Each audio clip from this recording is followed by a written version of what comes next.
Ndị be anyị ndewonu.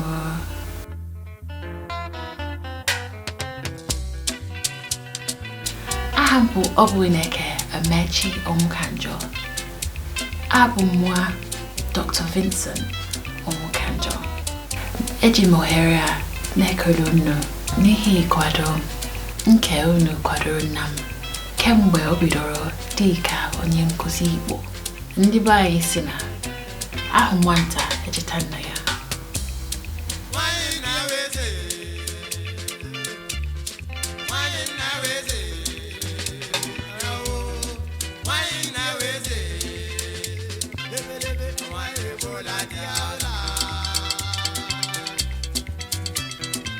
Na ihe eji echeta mmadụ bụ olu lụrụ.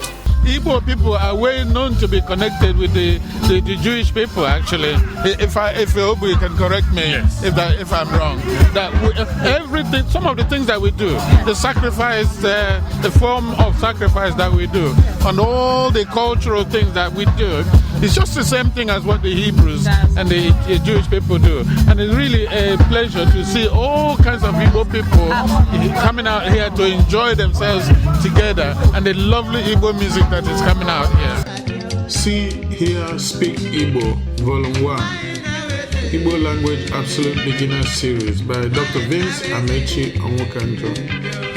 Igbo Alphabets, Mkpụrụokwu Igbo.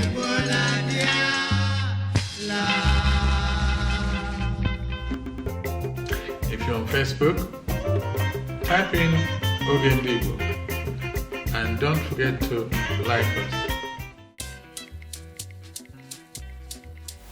Obi dị m ụtọ ime ka olu na m bidoro gaa n'ihu site na nyocha, idekọta na ndepụta na ime ka onye ọbụla nweta ya. Achọrọ m ndụmọdụ na enyemaka unu ime ka olu a m bidoro gaa n'ihu. Ndewonu. Kọrọ n'aka. Thank you.